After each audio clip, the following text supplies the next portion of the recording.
what you can't explain.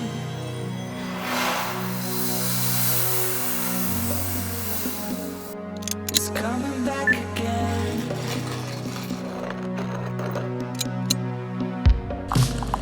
I can see it now, I can see it now. What you can't explain, coming back again.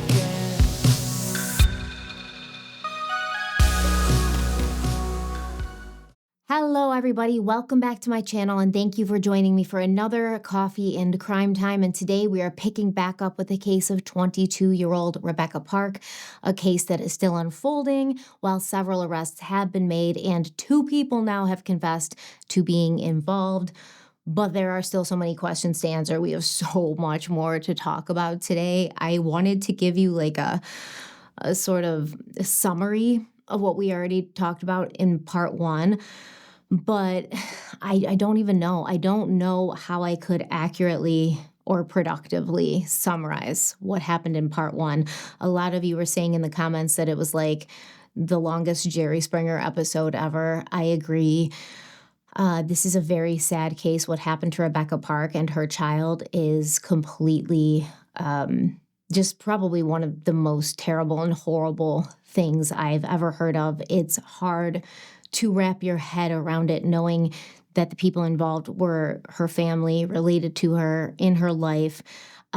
So yeah, I cannot summarize this. You are going to have to watch part 1, which I will link in the description box, but we're going to go into everything else today. We're going to cover the rest of what we know, including the confessions in detail, and also more social media shenanigans on behalf of Rebecca's mother, Courtney Bartholomew, her stepfather, Bradley Bartholomew, and her half-sister, Kimberly Park. So like I said, we're going to get into everything today, but first let's have a word from the sponsor of today's video, Surfshark VPN. Today's video is sponsored by Surfshark, my favorite VPN for keeping things safe, simple, and a whole lot less chaotic online, which, let's be honest, we all need during the holiday season. You know how December gets. Family group chats, exploding surprise travel, online shopping, a lot of online shopping, and about 1 million sketchy emails pretending to be delivery updates.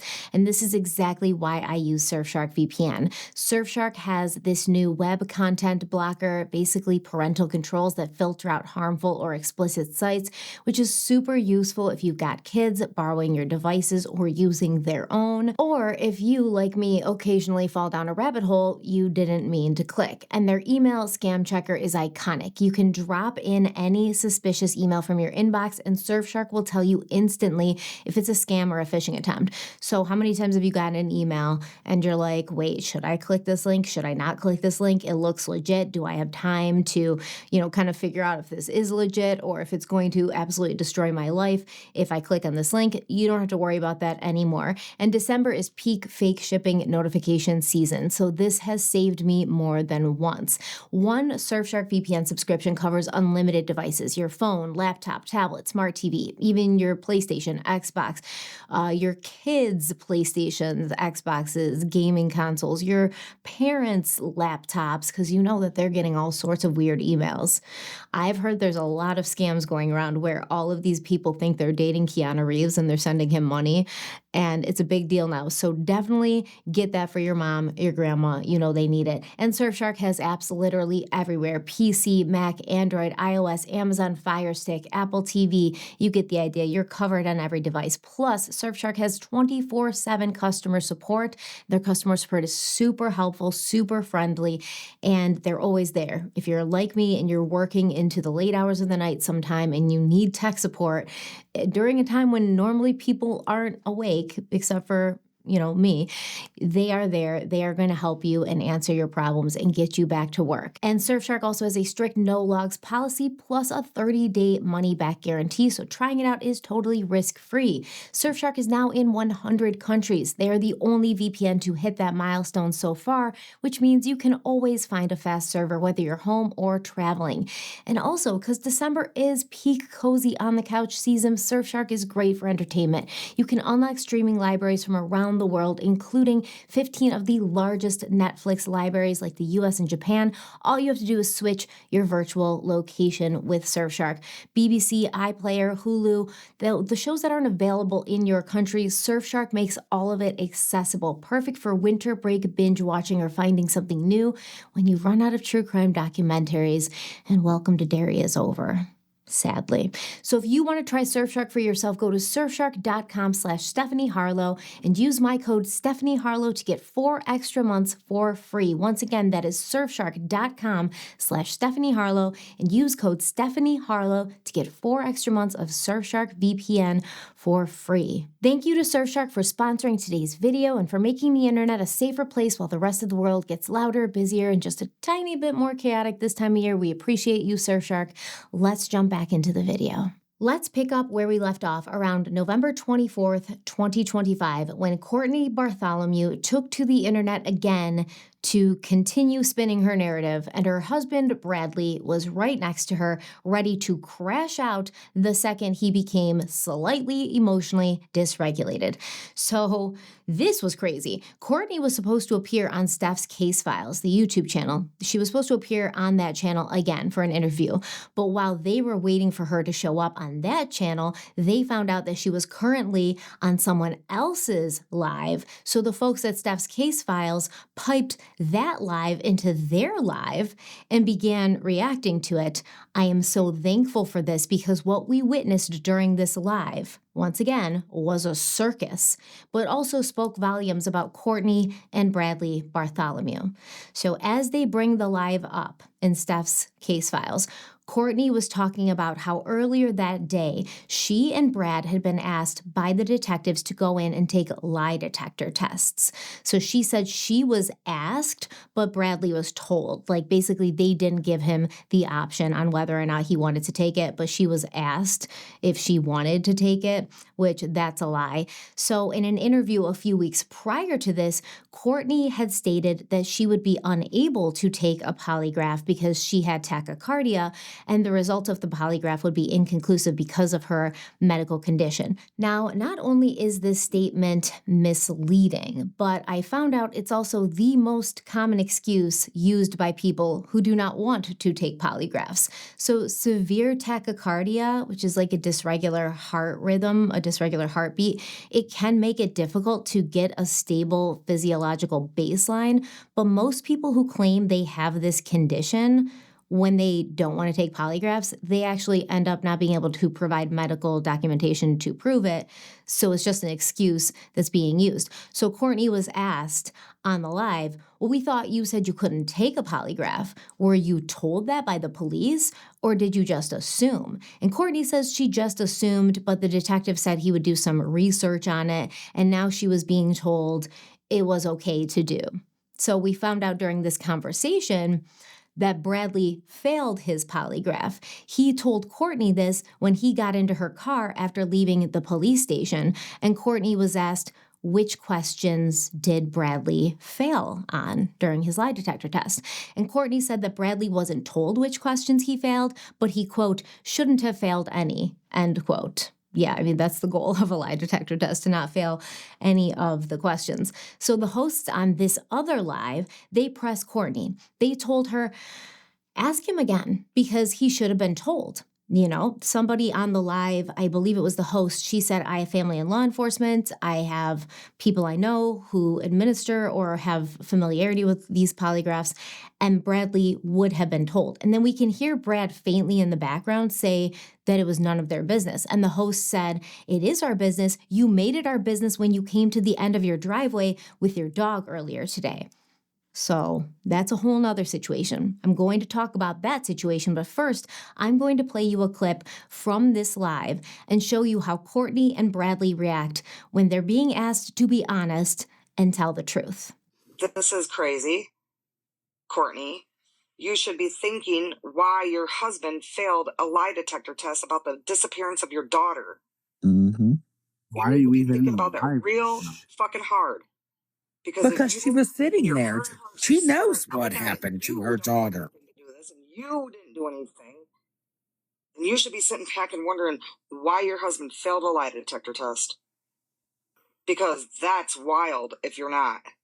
Because if it was me and I was in that situation and we come out of a police station and I found out that my husband failed a lie detector test on the disappearance of my missing 22-year-old pregnant daughter, he would have probably got right then and there. Amen, sister. And I can't believe that you wouldn't have done the same for your daughter. Tell me which ones. She has the right to know, Brad. Tell me which ones. Well, you don't know.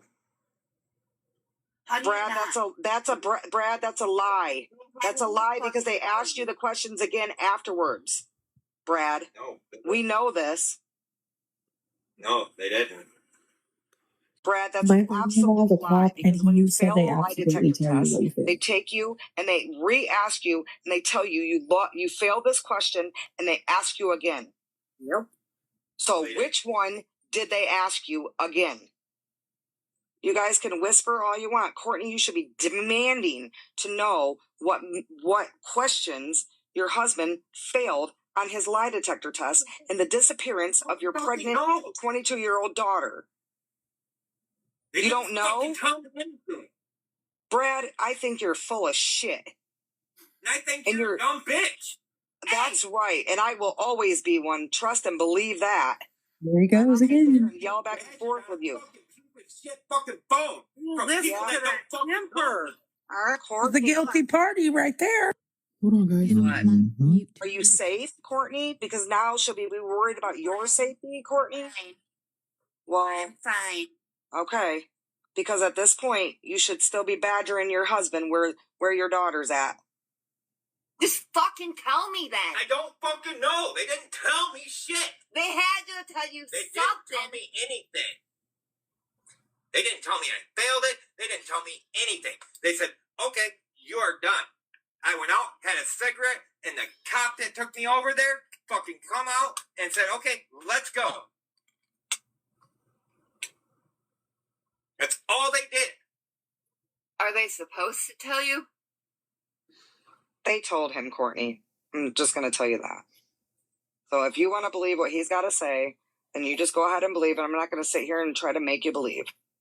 But I'm here to tell you that he Tell me knows. shit. Okay.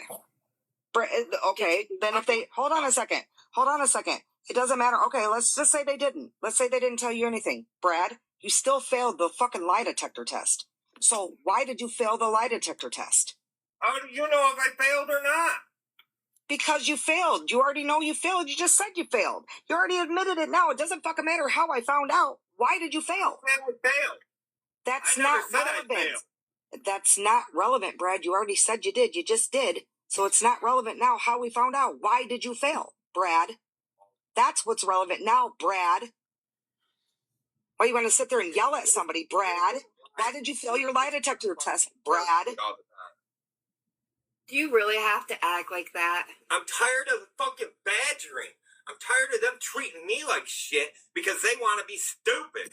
All right, Brad, If you fucking failed get the lie calm down. detector test. Relevant to them. Can we calm down for a second? Listen. No, I'm not listening to you. Just calm At all. down. Calm down. You're worthless. I'm not worthless. I'm not the one that's in this position. Your wife is on the chopping block. And if she's innocent, if you understand that, Courtney, you could go away for a very long time.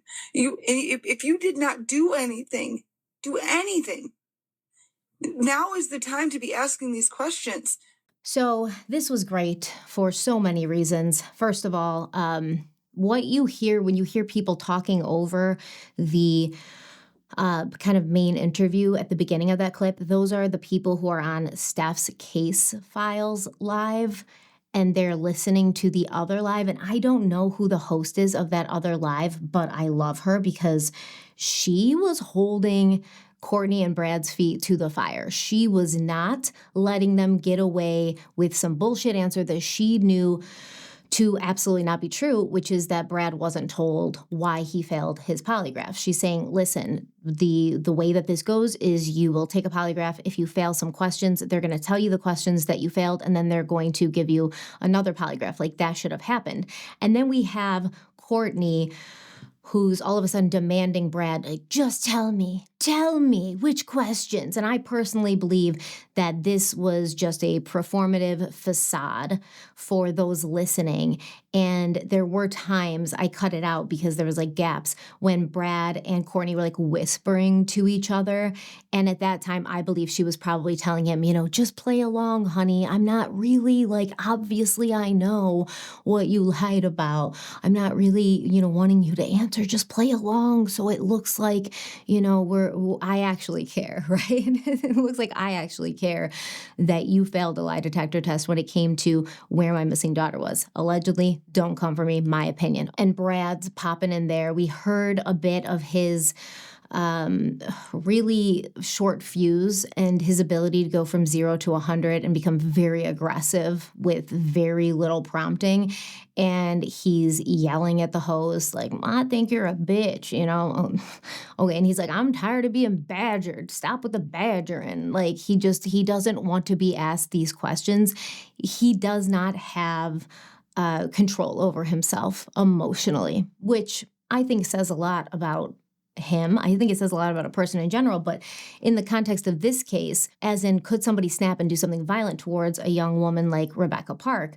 Yes, I think Bradley would be capable of that. Okay, so now let's talk about the incident between Brad, Courtney, and a bunch of people who were trying to get some answers from them. So what can we say what she's saying? That's not gonna happen.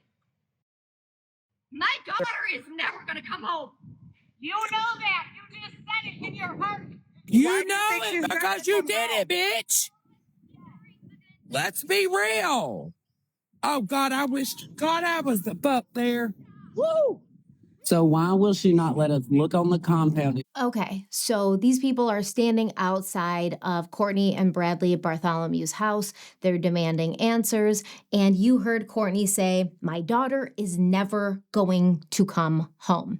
Then this happened. And I believe this video that I'm going to show you now was taken before Courtney and Brad went live on YouTube on the 24th. Say what you gotta say. Hold on. Here's the dealio. Me and my husband both tonight were taken down for lie detector. You were supposed to have already gone. You were supposed to have already gone. Let her talk. Let her talk. Let her talk. Are you lying? Let her talk. Hello, Bradley. Come on, you're getting it. Hey, come on. How are you, Brad? You know who I am. Indeed. Don't play me. There's the copies. Pull up the bullhorn. Stay behind the white line. That's what I was saying. Stay behind that white line, y'all. Keep going. We want to hear your story. We're listening. We're allowed to listen. If you want to talk, we can hear. We're listening. Is implicating me of hitting my daughter and hiding the body. We know that. We understand. My husband of murder. Before my daughter went missing, Kimberly asked about the trails behind my house. The black car? It was Kimberly in the car. How do you know car coming, guys? How do you know it was her in the car? We got another cop coming. That's not a cop. That's a chump. I was here earlier. So, How do you know it was her in the car? hold on. The night before all this went down, Kimberly sat in my house and told me she was the one in the black car. She was the one that picked her sister up. You were saying you didn't know who was in the car, though. Then why aren't you out? Now it's the day before.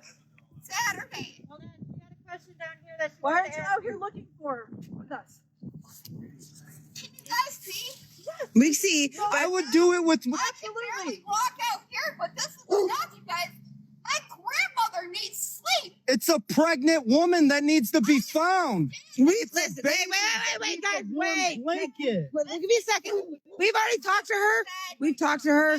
She's fine. She put her on the bus and sent her to Tennessee. That is all I know. But she asked about the trail. So your sister put her on a bus. Now, I'm gonna say No this Tennessee, once, baby. and I'm gonna say it only. Once only. These trails behind my house. No screaming at her. I love Tennessee, baby. Courtney, if you knew this, why didn't you say this before? Why are you Yes. just saying it now? If your daughter, If you cared about finding her, why is this just coming out now? Then you would look for I'm it. not looking. I'm gonna side by side you can ride in. We have cars. We can go searching together. There were multiple people out here with side by sides. You sit in your house. Babe, guys. Hey guys, we're not getting nothing done. calm down. I'm gonna turn around and go back in the house. As it is, I'm freezing my fucking ass off. We've been out here For since 6 hours. 2 o'clock.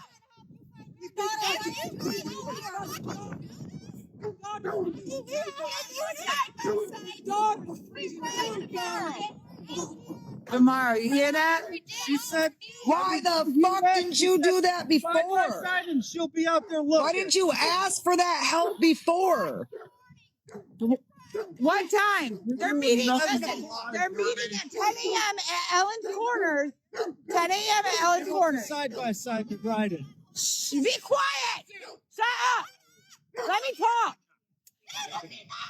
Let me talk. Stop screaming. There's no need to scream. Oh my. Listen, they're meeting at Ellen's Corners. There's a large search party at Ellen's Corners at 10 a.m. tomorrow morning. They will have side by sides. They will have four-wheelers. From Ellen's, honey. It's right here behind my house, I'm sure. Oh, you're saying she's behind the house. No, like, you go down this road and then you go down. She's talking about there's a search party Meeting there. tomorrow. Okay, we need to make them come here. Okay, so where Rebecca is. Here is what you're saying. We need the search here is what you're saying. Where Rebecca is. In my truck. And we go. Okay. So they're going to meet there at 10 and they'll come over here. So they'll be ready at 11. All right. Now, can you guys give my grandmother a break? I'm not leaving. I called off tomorrow. I'm not leaving. I'm not calling it off. I called off work tomorrow. I'm not leaving, Courtney. Tell her nobody is letting all up. night. I'll be here until Rebecca is down. tomorrow. Rebecca, peace. Rebecca's worth it, and I'll make noise for her all night. She's worth it. And so is that baby. Will y'all ask her why she thinks y'all need to search in the back if Rebecca was put on a bus to Tennessee? Everyone is lying to herself. You guys had a conversation last night. You mentioned the Lake City, the county line of Lake City, Kalkaska. Okay, I'm just asking. So what was the conversation about? I haven't talked to Kimberly. Okay, Kimberly wants to come get her stuff. I thought she came in Thursday to get it. I was going to take it to her tonight, but after leaving the sheriff's department, I was pretty pissed off. So did they Hey, tell? Rich, you want to take your seat to her? Sure. Thank you. All right, so Rich, Courtney's cousin's going to take Kimmy's stuff to her. So if anybody's got contact with Courtney or Kimmy, I apologize.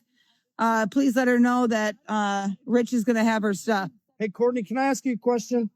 If you knew the stuff about Kimberly asking about the trails and all that, why is it just coming out tonight? Tonight, when my husband brought it out after he took a polygraph. You said that you knew just a minute ago. So Brad, you knew? Yes, but I didn't think anything of it. You didn't think anything of it when she's been missing all this time to mention something like that?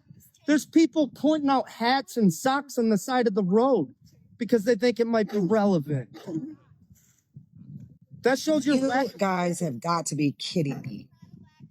Yeah, it is. It is a lack. It is a total lack of care. The one person that was supposed to protect her and you didn't. Together till tonight. Put it together. Let's ask about it. Where did you take the lie detector test?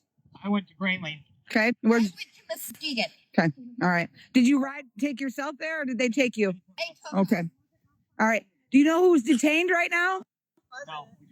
Okay. But I thought it was Mount Pleasant. Why you? We've received word that somebody is detained. I don't know. Hey, So I thought it was Mount Pleasant or Muskegon. She went to Muskegon. You ain't know. So Courtney went to Muskegon to do the lie detector test, and Brad went to. So first we see Courtney and Bradley. They're across the street. The people who are talking to them are on the other side of the street. They're obviously attempting and trying to stay off of Courtney and Brad's private property, but they are saying, we're not on your private property. We have the right to be here. We have the right to ask these questions. We've been here all night.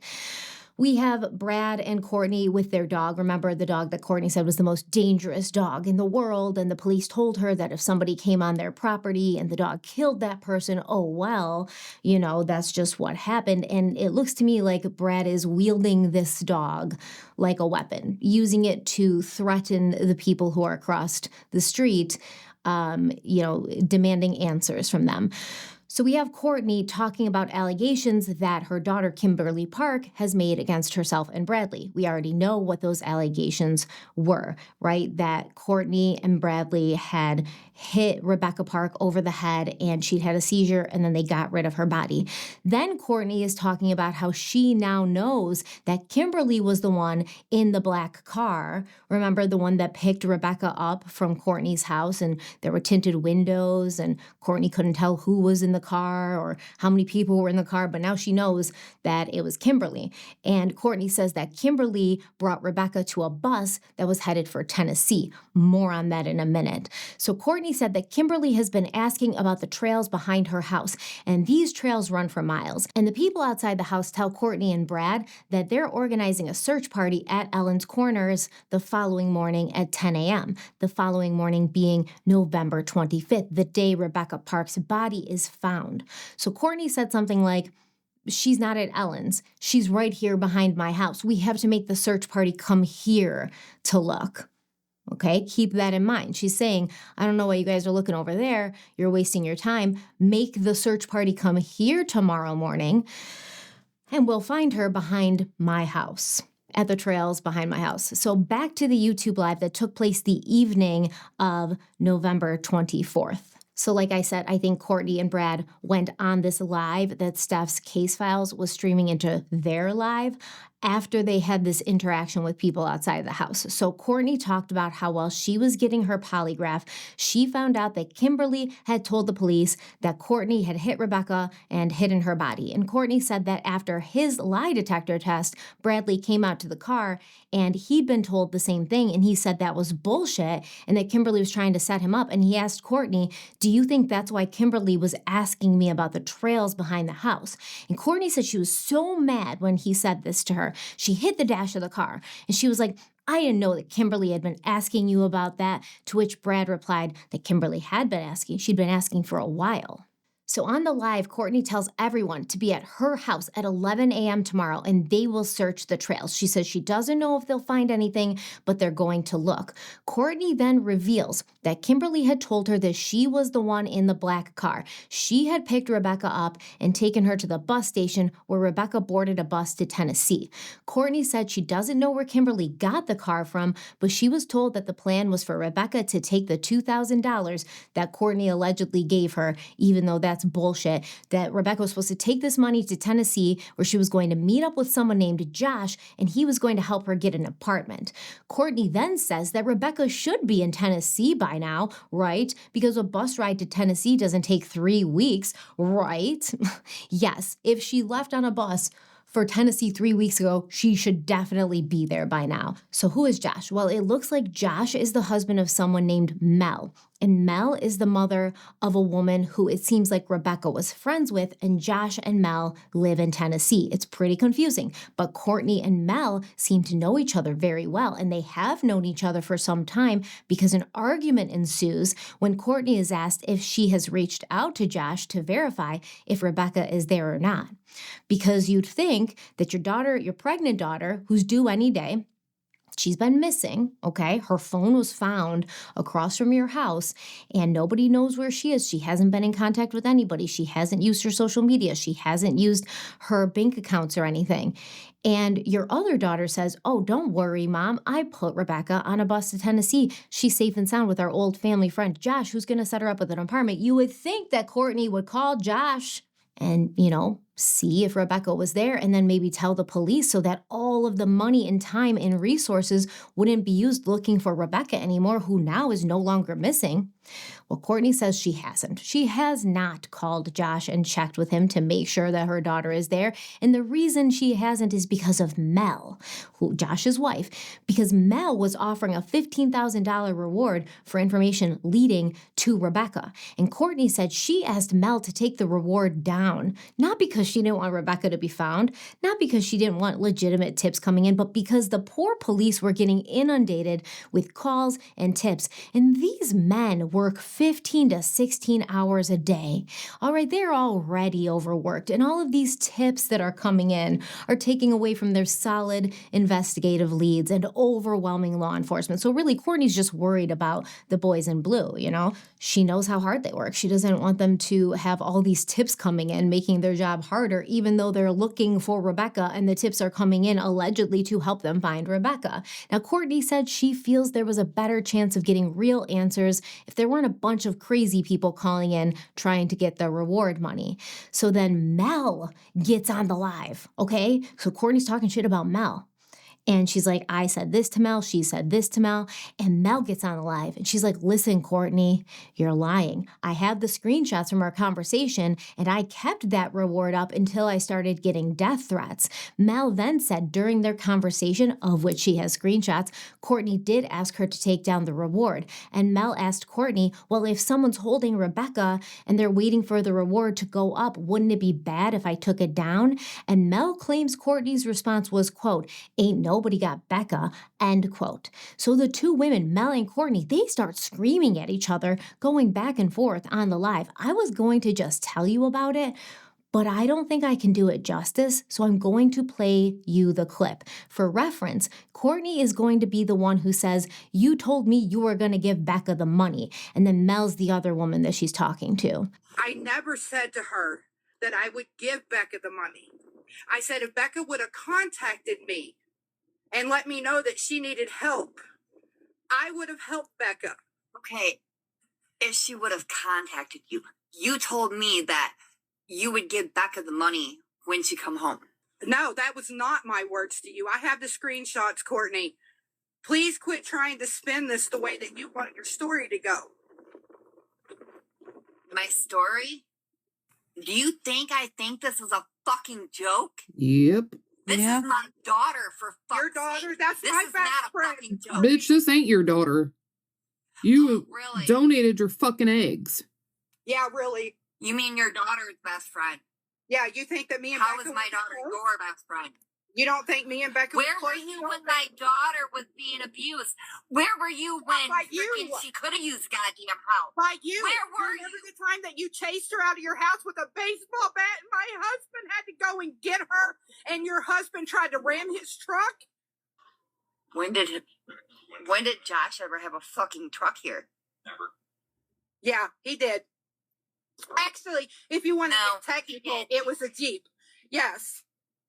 But the thing is you knew what the fuck was going on with my daughter, and then where were you? Not a fucking soul was around. Not even me. Little not did her you know, dad. because you never Not talked anybody. to your daughter.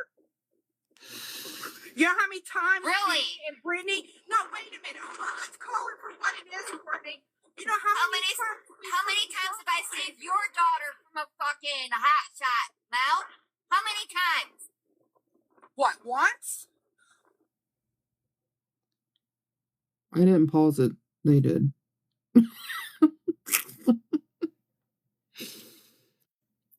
Is everybody all right in the chat?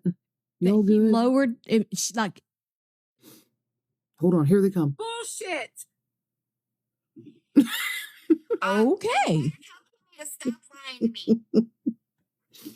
You know, it's pretty funny. Because I am going on what Tia Tia I said. have talked to Kimmy. Stop for a minute. I have talked to Kimmy. You're telling According me to what? my freaking daughter, my other daughter's down there with you guys. Yeah, you want to come check it out? Oh, trust me. If I had the vehicle and I had the fucking gas money, Oh my god. I'll go. I'll go to Mills. Right. I wouldn't be busting my ass. I'm not far. Look at her fucking fucking way right now. Steph will go. Another lie, right, Courtney? Because trust Courtney, me, I want to find my fucking daughter and bring her home. My fucking daughter? Yeah, so these people, they're all a mess, right? All a mess. Clearly, it's just dysfunction city for every single one of these people involved. We've got Mel telling Courtney, like, oh, you know, you chased your daughter out of the house with a baseball bat, and then my husband had to interfere, and then your husband rammed my husband's truck with his car. And then Courtney's like, what? When did Josh ever have a truck? And then Mel's like, it's a Jeep if you want to be really technical. And then Courtney says to Mel, how many times did I save your daughter from a hot shot? Hot shot. This is basically, it's a drug term. You're doing drugs using an intravenous method, and the hot shot could potentially cause somebody to overdose. So you'd have to be, saved from that. And Courtney's saying, how many times did I save your daughter from a hot shot? And Mel responds, what, once? Like, that's nothing, oh, what, once you had to save her from a drug? And I'm not defending Courtney here, but you can tell these people, their lives are centered around drugs and dysfunction and just self-interest, okay?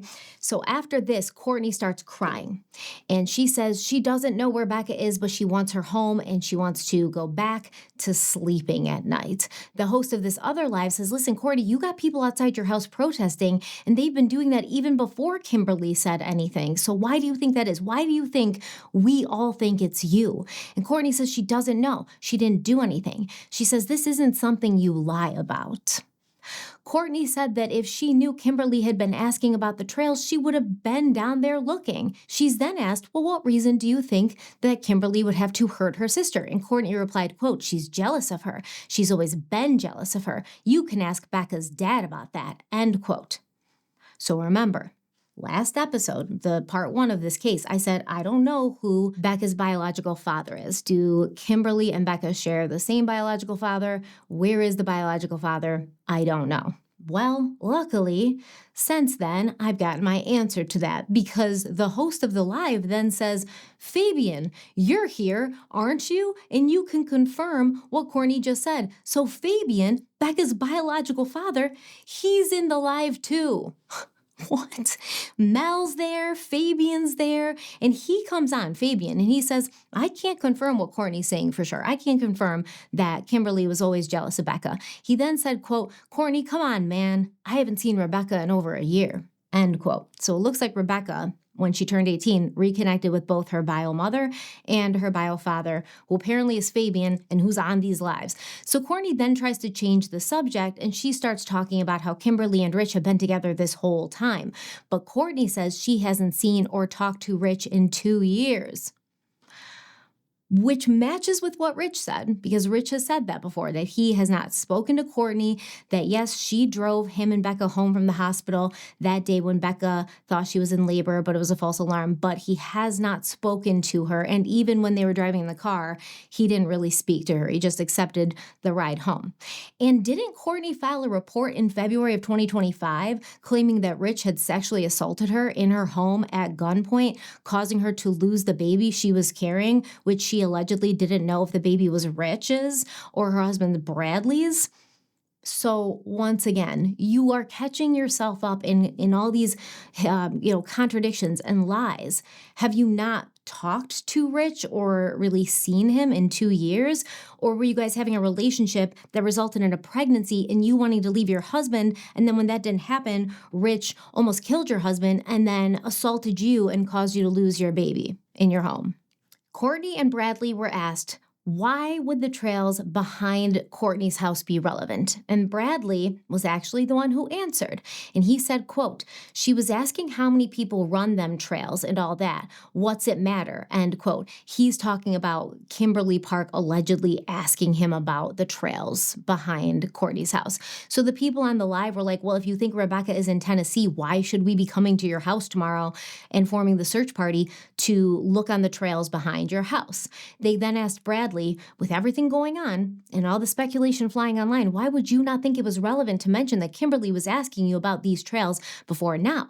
And Courtney responds for him, and she says, quote, "You guys don't need to badger him. He's telling you. He just figured Kimmy wanted to go trailing," end quote. So when the people in the live press Courtney about this, she first threatens to leave the live, which she does a lot when she's being challenged. And then she said, quote, "He didn't put two and two together," end quote, which actually is probably the most honest thing she's ever said, because I genuinely think that Bradley Bartholomew cannot add 2 + 2 and get to the answer of 4. So remember that Bradley has already told the police that Kimberly Park told him she needed to get Rebecca out of the picture. Remember, he said Kimberly talked to him on Saturday night, November 1st, when she and Rebecca were there at Courtney's house for dinner.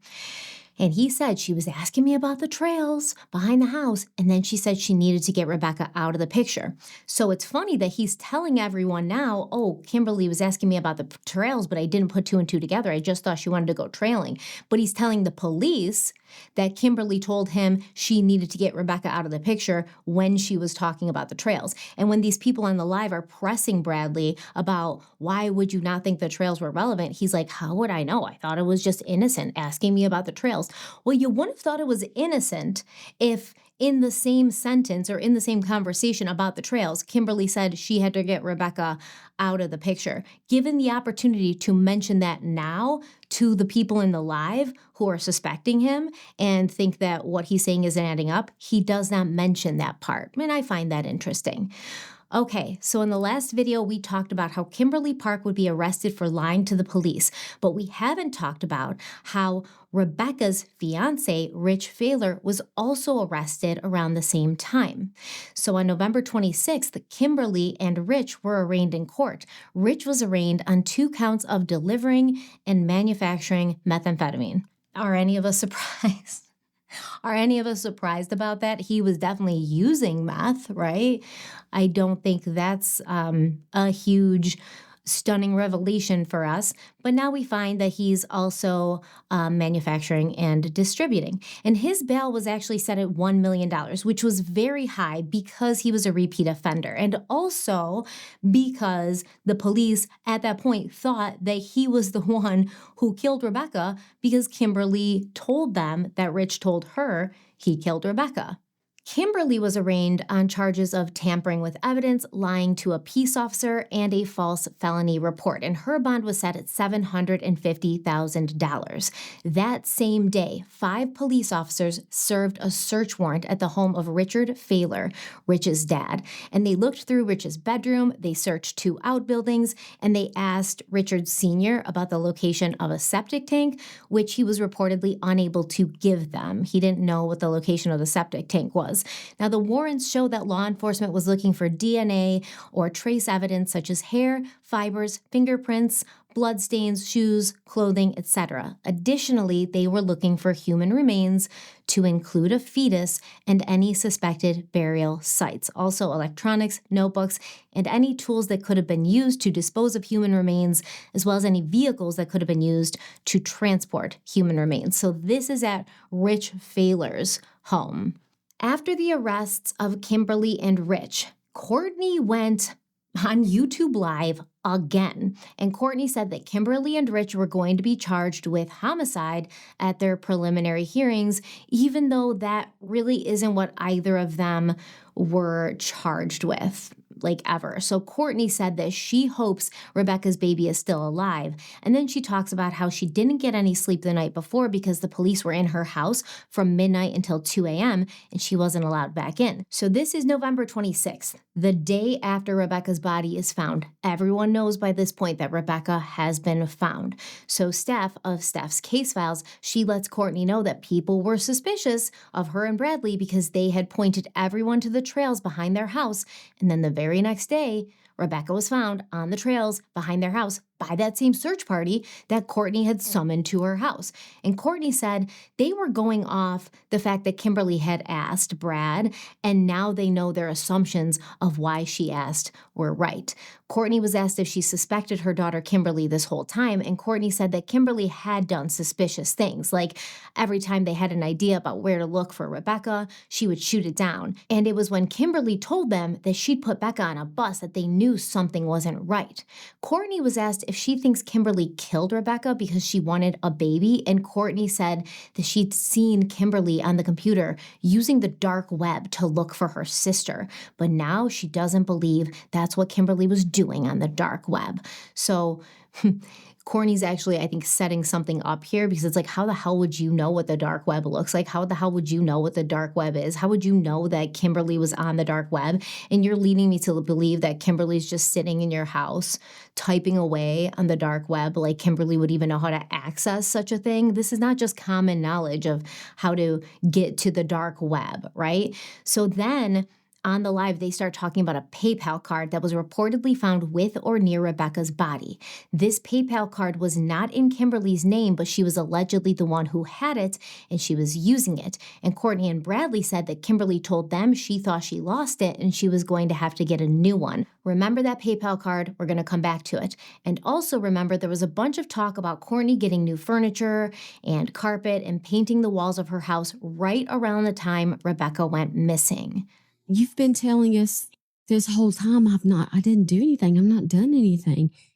And you let a searcher come in and look. You opened up your home. You said one thing that she mentioned, though, that there was new paint. Did you all recently paint the walls? We've been doing this for over like 2 months now. The remodel has been going on for like 4. I sat in my house last night with 2 officers watching me and my family. Right. And they noticed the carpet wasn't changed. They noticed that the couch that everybody said was cut out, they noticed that it was ripped and everything. I have a 120-pound dog. As you guys seen in the video when I told them about Kimmy, he breaks my couches down very quickly. So I have to get new couches probably every 6 months because of him. And what about the truck? Did the police look again at the truck while they were at your house? Yes, they did. Did not find anything. They left my truck here.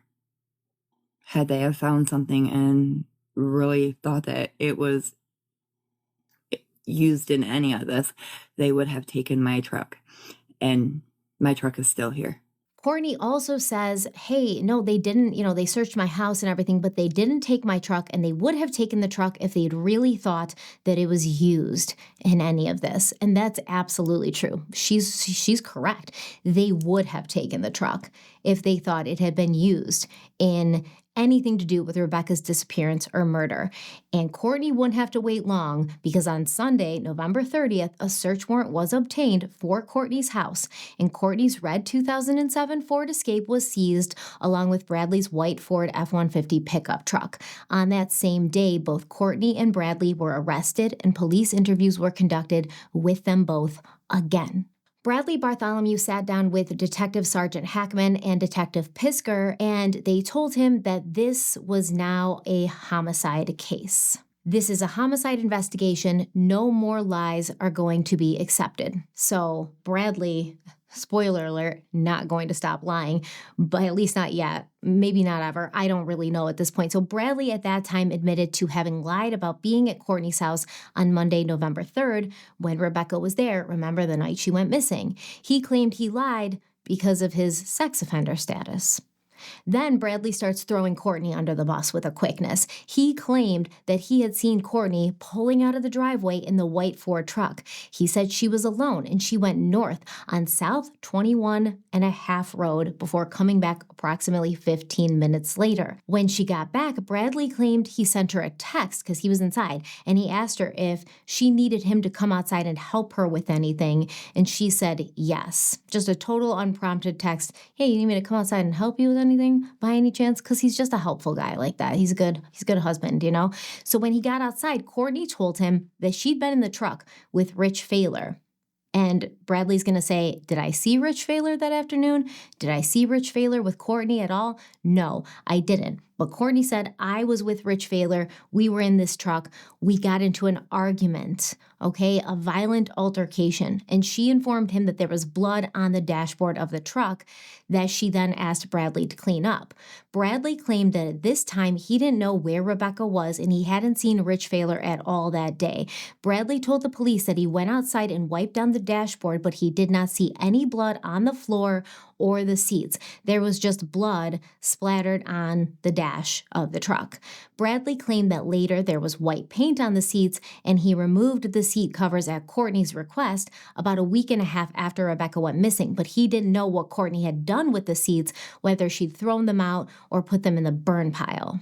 Bradley claimed that Courtney had not told him anything about Rebecca, but she had said that she and Rich had done something horrible, and then later when he found out Rebecca was missing, he put two and two together. Bradley thinks he's putting two and two together a lot. Now, I find it interesting that Bradley claims he didn't realize what Courtney had meant when she said she and Rich had done something terrible until he found out Rebecca was missing, because just a few sentences later in the probable cause affidavit, it says, quote, Bradley clarified that Courtney had told him about something bad happening 5 to 6 days after Rebecca was missing, end quote. So the whole, Courtney leaves in the truck and comes back and there's blood on the dash and she's like, me and Rich got in a fight in the truck and I need you to clean it up. And by the way, me and Rich did something terrible. That either never happened or the part where she said me and Rich did something terrible didn't come until like a week later. But according to Bradley also, he didn't know what Courtney meant initially when she said that she and Rich had done something terrible. He didn't put two and two together until Rebecca went missing, which, hey, spoiler alert, she was reported missing on November 4th. And now you're claiming that Courtney didn't even tell you that she and Rich did something terrible until like a week after that. Okay, so Courtney told Bradley that if he said anything, if he told anyone, she would make his life a living hell. Which, how? It seems like these people already live the life of a living hell. You know what I mean? Like, how could it be worse? But Bradley also claims he believed her because in the past, Courtney has tried to stab him with scissors. Bradley also mentioned that Kimberly Park had used Courtney's Ford Escape to deliver papers, and she left some of her personal items inside, which he said she did a lot. Remember this. It's important. The stuff that Rebecca left in her mother's Ford Escape. So Bradley said that Courtney was constantly talking to both Rich Failer and Kimberly Park, but he didn't know what they were talking about because these conversations took place over text. When he was asked about Courtney's phone being turned off and his claim that Courtney had his phone on Monday, November 3rd, Rich confirmed that this was true. Courtney did have his phone that day, but he knew she had gotten service back on her phone, and he was aware that she'd performed a factory reset on her phone. So then Bradley's confronted with the phone records, showing there were calls between his phone and Courtney's phone on November 3rd, both before and after Rebecca arrived to the area of Courtney's house. Bradley claimed these were just normal phone calls, checking on comings and goings, which is fine. But if Courtney had your phone and you were at your spot in the woods, was she calling herself to check on comings and goings? That doesn't make any sense. Another thing we found out in this probable cause affidavit was that the detectives asked Bradley if Courtney had his phone when she went to pick Rebecca up from Rich's. And, quote, he claims he can't say she possessed it, but it was there at the house and he had it to call her. He then confirms that Courtney did not have that phone when she went to Failer's to pick up Rebecca. He reported she got that phone back when she came back from getting the white Ford, end quote. Okay, so in my opinion, there's a reason law enforcement is asking this question and other questions like it, because if they didn't have some evidence that pointed to Bradley's phone going to Manton and back, why would they ask? But that might be one of those things we have to wait to find out about. Bradley was asked if he thought his wife Courtney had been lying to him. He said he did. And then he said that he couldn't see Courtney and Rich Failer being together like they had in the past because they haven't talked in over 2 years. But you just said that they all talked all the time. You said that Courtney was constantly talking to Rich Failer and Kimberly Park, but you didn't know what they were talking about because it was all over text. What? So Bradley was asked about Courtney's story of having a baby that was in the NICU, and he claimed he didn't know anything about a baby in the NICU. As far as he knew, Courtney was adopting a baby, but he also wasn't sure how she would be able to do that because of his sex offender status. So in part 1 of this series, we had talked about how Courtney claimed that Rebecca didn't want a baby shower because she was afraid that CPS would take the baby away. And a lot of you were saying in the comments that that could be valid because, Rebecca was having a baby with Rich Failer, who was on the sex offender registry because of his, conduct with minors in the past, and that CPS would take that baby away. Now, of course, that's possible that CPS would take Rebecca and Rich's baby away, possibly if they found there was cause. This is not going to happen automatically. They're not just going to be like, oh, you're having a baby with a sex offender, so we need to take your baby away as soon as it's born. That's not how it works. Now, would Courtney Bartholomew be able to adopt a baby when she was married to a man who was on the sex offender registry also for improper conduct with minors? Probably not. Surprisingly or unsurprisingly, it would be way more difficult to adopt a baby in the circumstances that Courtney and Rebecca were in than it would be to just get pregnant and have a baby with a sex offender. Like, you would be more likely to be able to have a baby with a sex offender and not have that baby taken away than you would be able to adopt a baby when you live in those current circumstances with your sex offender husband. So yes, Bradley Bartholomew is pretty accurate here when he's saying he wasn't really sure how that would happen. Now, is it possible? Is it possible that Courtney would be able to adopt a baby while married to Bradley Bartholomew? It's possible, but it would just be highly unlikely.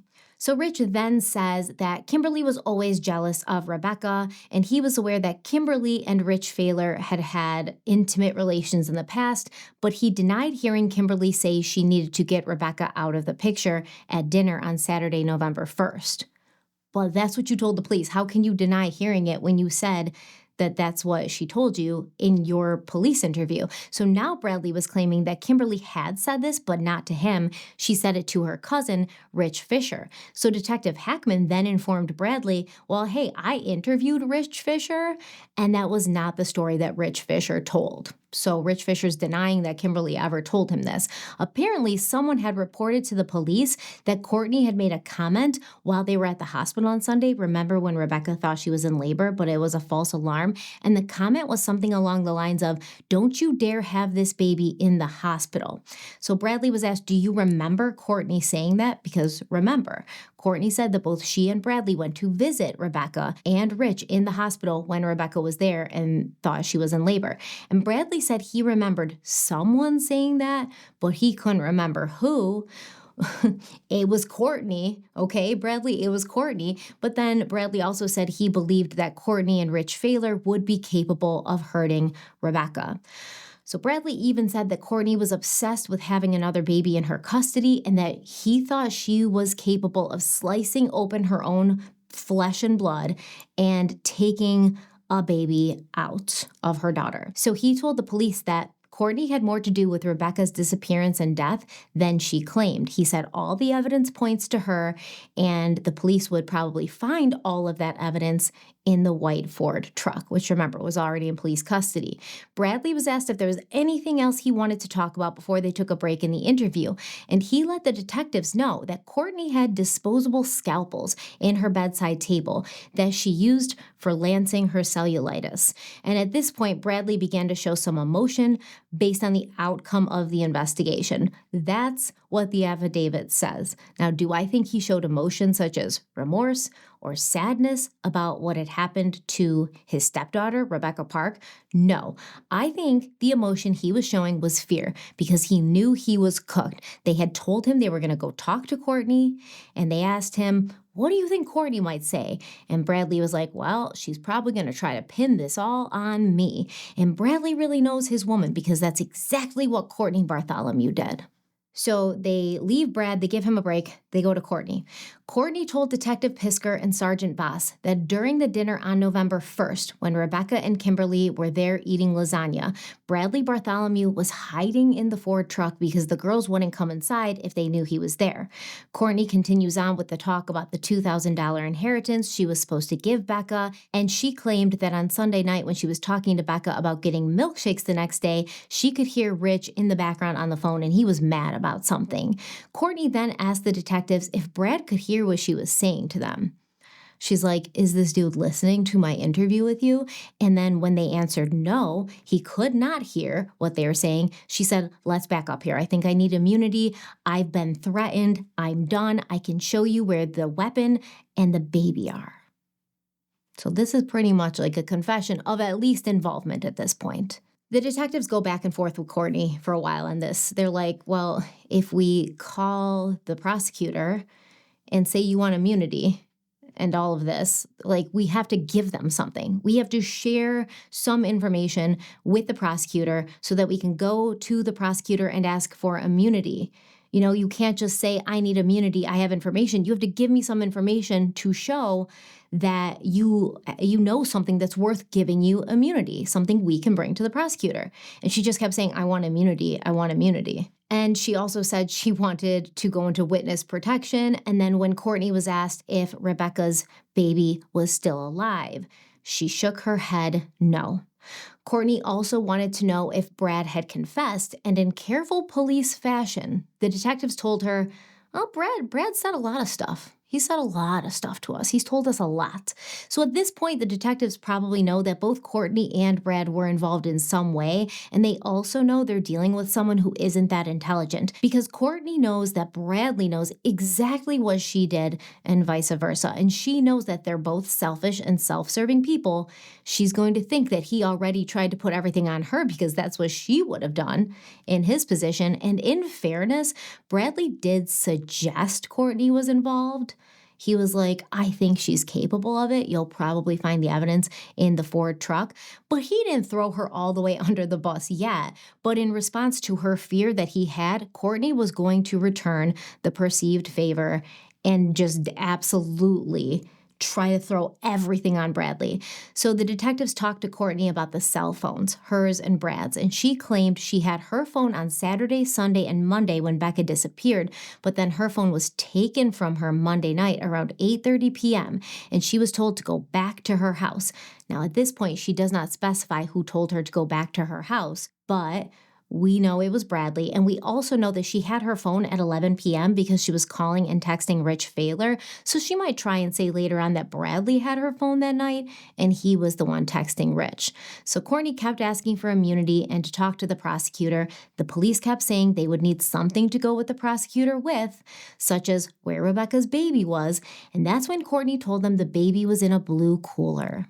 She said, quote, he said he put him in a black bag. The cooler's gone. The cooler is Brad's work cooler. He put him inside the cooler and drove him up and down the road looking for a GFL that wasn't mine, end quote. GFL is a reference to GFL Environmental. It's a trash company. So Courtney was saying that Brad was looking for a GFL container that didn't belong to Courtney so he could throw the baby in it. So when she was asked why, Courtney said it was retaliation against Rich Failer because he had turned Brad in for something the previous year and then Brad had gone to jail. So Courtney told the police that after they'd gotten home after their last interview with law enforcement when Bradley supposedly failed his lie detector test, she'd confronted him about the test and why he failed it. Now we saw her do this on the YouTube live, so technically she's not lying, but we also know that she only did that because the other people were like telling her to and saying she should care enough about her daughter to wonder why her husband had failed his polygraph. And she was like, whew, I should care more than I am caring. Let me pretend to care more than I do care. She's not too bright, right? But Courtney sure is manipulative. So Courtney claimed that Bradley had used the white F-150 truck to get rid of Rebecca's body. The affidavit reads as follows, quote, she explained how she pulled into her driveway. She had notified him she was on their road. She explained that she got to the house and talked to Rebecca for a few minutes, and Bradley walked up and pulled her out and said, I want to talk to you. Courtney described that the white truck was sitting out by the road and explained that she didn't think anything of it. You know, Brad was supposed to be her stepdad.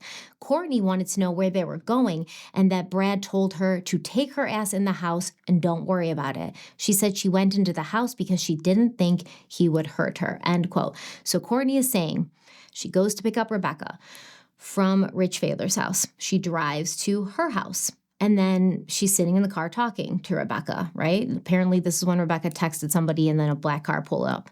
But now Courtney's saying, no, Rebecca didn't text anybody. I texted somebody. I texted Brad while I was driving to let him know that me and Rebecca were on their road about to get to the house. And then when they arrived, Brad came up to the car after a few minutes and pulled Rebecca out of the car.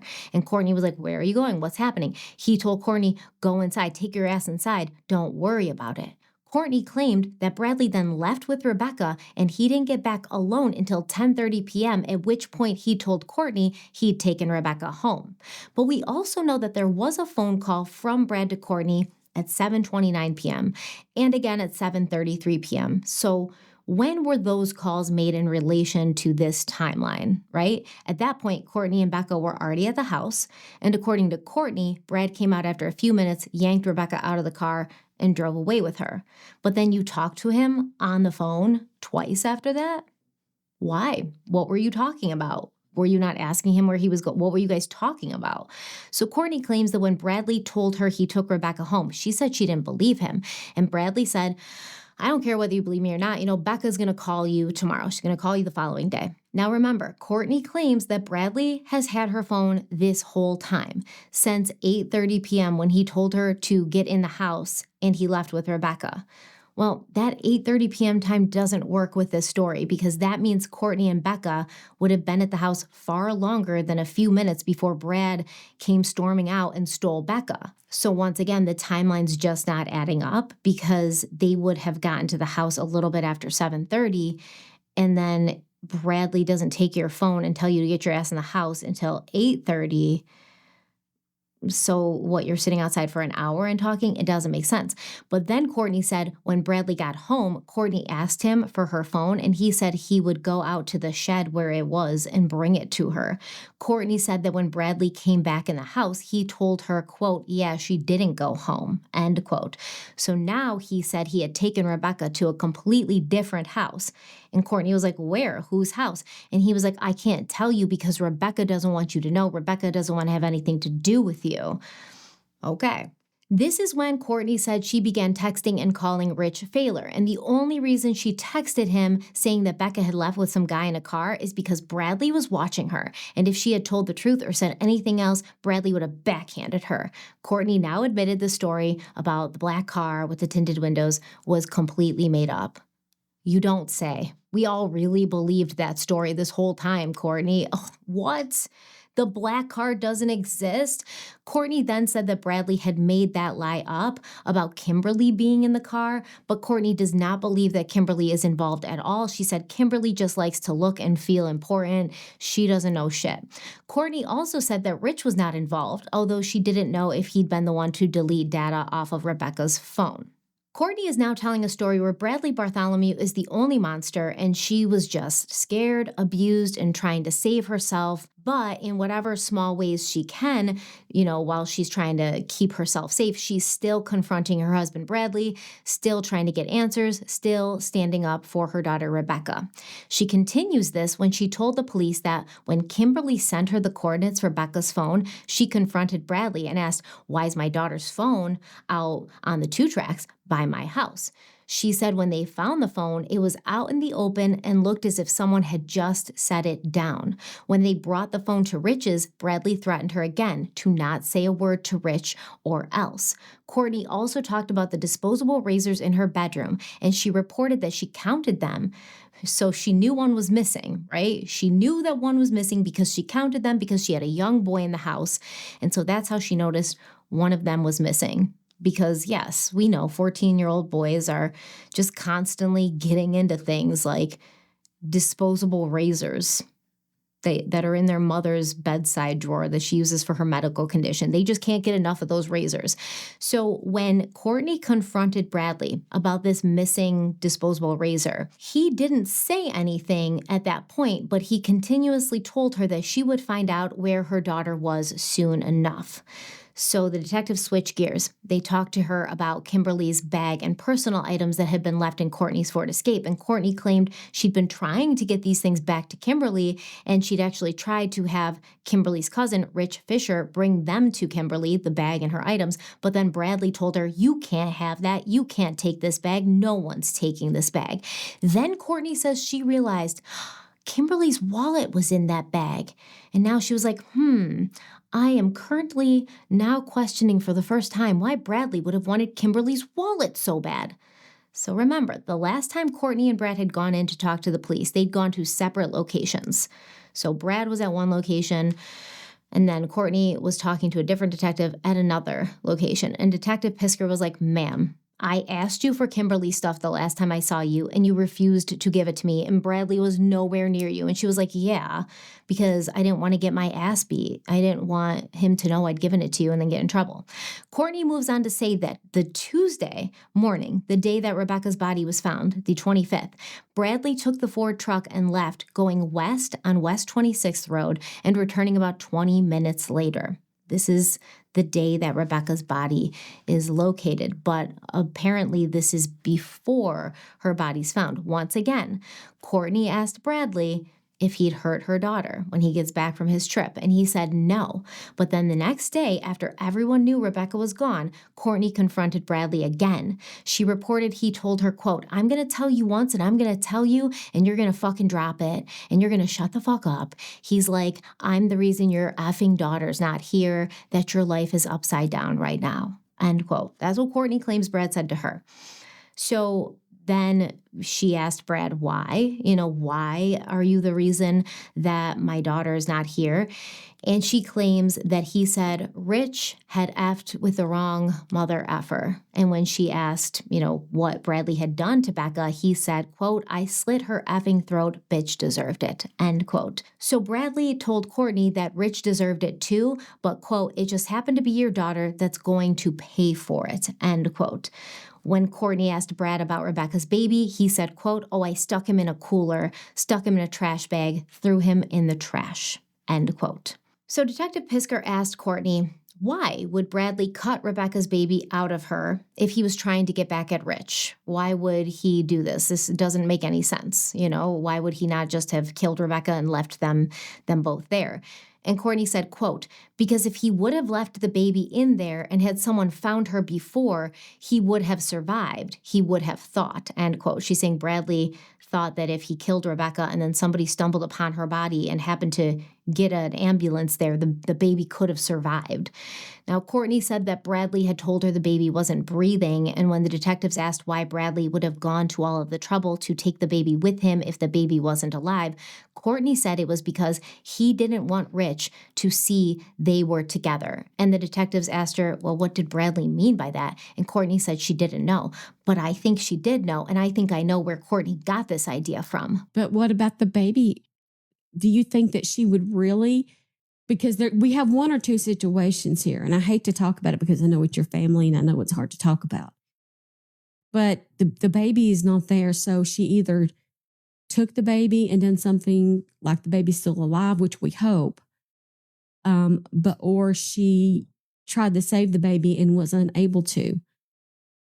And then the baby is in a separate place. And if so, why not put the baby with his mom? It seems almost evil. I don't know. I can't speculate on it. I don't know what she was thinking.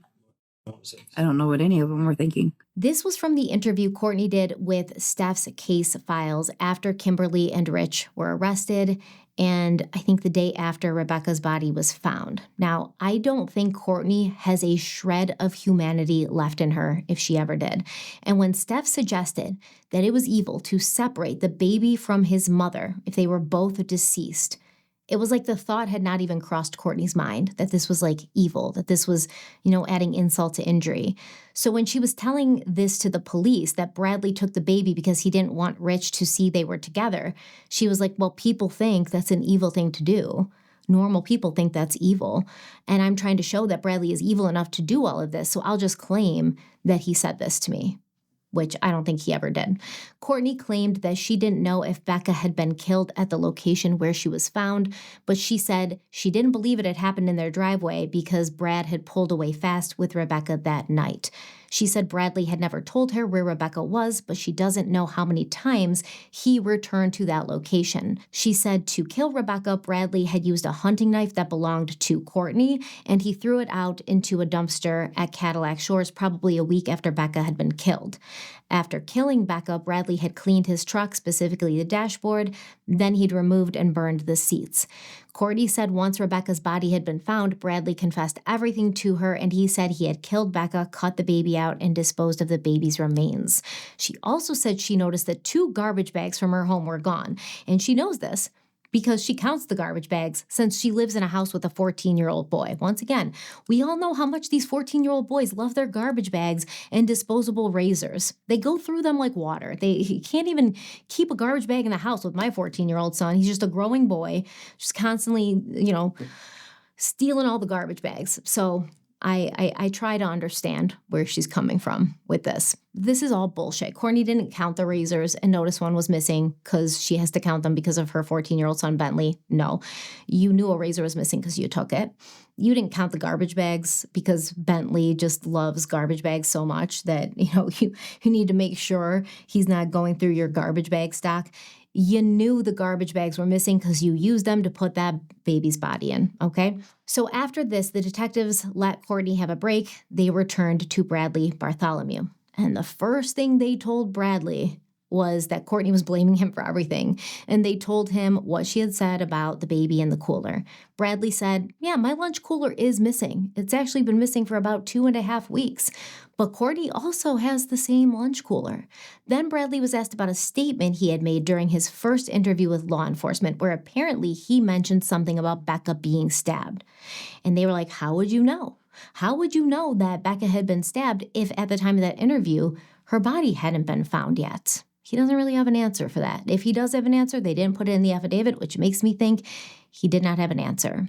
They told Bradley that Courtney claimed he had killed Rebecca and her son to get revenge on Rich, to which Bradley responded, that's bullshit. Bradley said Courtney had been threatening him, and he said, quote, I'm sure Courtney stabbed her because she did have a hunting knife, end quote. He then told the detectives that Courtney was the one who stabbed Becca, and Courtney was the one who cut the baby out of Becca. He said he was there, and it happened right where Rebecca's body was found, and he knew that Rebecca would be covered with leaves because he saw Courtney cover her with leaves. He said she had used the missing scalpel from her bedroom, and the baby was not alive when he was removed from his mother, Rebecca. Sergeant Voss asked Bradley where Courtney had stabbed Becca, and he responded, in the truck. And then Voss clarified, no, I mean, where on Becca's body had she been stabbed? And Bradley said he didn't know because he had jumped out of the truck when it happened. Bradley also claimed he had been unaware of any plan Courtney may have had to kill her daughter and steal her baby. He said he'd been inside the house with Bentley that Monday night and that Courtney never called or texted him to let him know she and Rebecca were almost there. He just randomly decided to go outside and get some air because he knew that Becca was coming over and he didn't want to be inside the house when she got there. And he said when he got outside, Courtney and Becca were there in Courtney's Ford Escape, and Courtney claimed she'd blown out a tire. Then all 3 of them got into Bradley's truck, according to Brad, and Rebecca got into the truck willingly. He drove, Courtney was in the passenger seat, and Becca sat between them. He said they took the trail through the woods because the license plate on the truck that he was driving was not valid. He didn't want to get pulled over. Bradley didn't know at that time what Courtney's motive was, he said. He said he knew that Courtney was mad at Becca because Becca was always talking badly about her and wouldn't give her a chance to be a mother, and he knew that Courtney wanted Becca's baby for herself, but he didn't know how realistic that was because he didn't think Courtney would be allowed to adopt a baby. Once again, he says this once again, because was there ever any talk that Becca would be willing to let her mother adopt her baby? I don't think in the situation of where Courtney is going to steal Becca's baby that they have to worry about some legal adoption and whether or not you're a sex offender. So Bradley said that when they were in the truck, Courtney had the knife, the hunting knife, in her hand down at her side. And at some point, Courtney just started stabbing Rebecca. As far as he knew, Rebecca had first been stabbed in the chest, but he, quote, jumped out of the car when Courtney started swinging, end quote, so he wasn't sure. He said they knew Becca was dead when Courtney cut the baby out of her and Courtney attempted to do CPR on the baby. And when this happened, they were no longer in the truck. So according to Bradley, Becca had been stabbed at least once, maybe more than once in the truck. He doesn't know because he jumped out. But even though her mother had allegedly already stabbed her, Becca allowed herself to be convinced to get out of the truck once they were in the woods and start walking based on instructions from her mother. And I suppose that Bradley and Courtney were still in the truck at this point because Bradley said that Courtney made Rebecca walk behind the truck and Becca could only walk, not run, because she was pregnant. Or because she'd already been stabbed, right? Brad, right? That might affect a person's ability to run a little bit more than being pregnant. Brad. Bradley said that he stood on the side of the trails as Courtney made Rebecca lay down and began to cut her baby out of her. And Bradley claims he stood there, right? Helpless. And he was like, you don't need to do this, Courtney. It's not right, Courtney. Sure, Brad. According to Bradley, at this time, the garbage bags in the cooler that they would use to dispose of the baby's remains were not with them or in the truck. Once the baby was removed, they just left Rebecca there, and Bradley said they couldn't tell if she was alive or not, even though he said earlier that he knew Becca was dead after they removed the baby from her body. But now you're driving away. You don't know if she's alive or not. Courtney then told him to drive home while she held the baby in her lap, and during the short 5-minute drive, Bradley never saw the baby take a breath or cry. When they got home, Courtney took the baby inside and put him on a towel laid out on her bed and attempted CPR. Bradley admitted that he also tried CPR on the baby, and this went on for about 15 minutes until they realized that the baby could not be saved.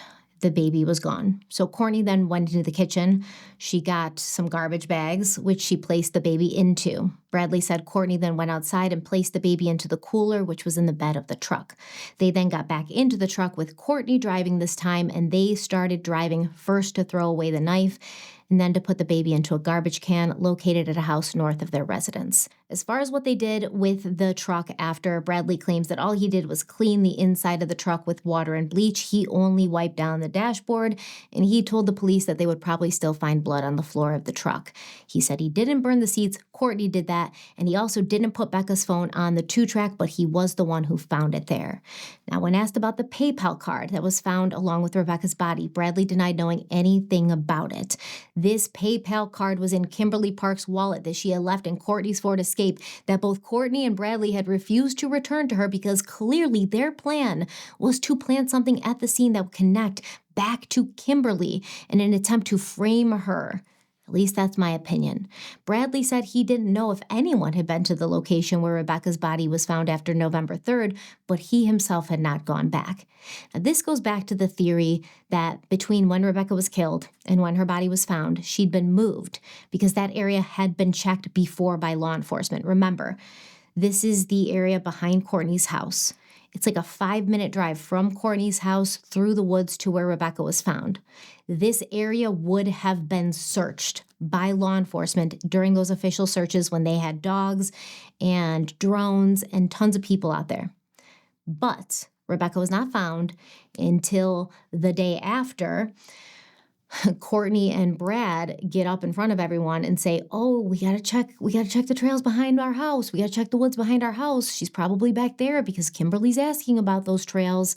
Some people believe that when Courtney and Bradley were getting a lot of heat from people asking where Becca was, and the police kept bringing them in for interviews, they needed to provide a different narrative, a narrative in which someone else, most likely Kimberly and or Rich, had killed Rebecca. So they went back to Rebecca's body and they moved it to make it more visible, leaving behind the PayPal card that had been in Kimberly Park's wallet. So Steph from Steph's Crime Files had brought this up to Courtney during their last conversation. Looking at that scene, I mean, it's apparent that she was moved there recently. I don't know. I do not know. I have not seen pictures. I have not seen any of that, and I do not want to. Well, the description was that she looked like she was just put there. I'll just leave it at that. And that she was moved. And that's so important because where was moved from will tell us, who all is involved. So the heat is on. People are outside your house day and night asking you where Rebecca is. You go in for polygraphs that were failed. And then all of a sudden you're like, let's get everyone over here tomorrow morning to check the trails behind my house in the woods. Almost as if you knew that Rebecca would be there and be found because she was moved there intentionally to be found. So both Courtney and Bradley are facing the same 8 charges: first-degree murder, felony murder, torture, conspiracy to commit torture, assault of a pregnant individual, conspiracy to commit assault, unlawful imprisonment, and removing a body without medical examiner permission. Now, it's that last charge that I'm interested in at this moment. In most states, including Michigan, any unattended, suspicious, violent, or unexplained death must be reported immediately, and that body must remain undisturbed until law enforcement arrives and the county medical examiner gives explicit authorization to move or transport the remains. So, if someone were to hide a body, bury a body, drag it to another location, transport it by a vehicle, or otherwise alter the scene before reporting the death, they can be charged with this offense. Does this mean that Courtney and Bradley not only killed Rebecca, but then moved her body so she could be found and they could frame someone else for her death? I think that there's something to that. And every time you think that these people can't go lower, they prove that they absolutely can.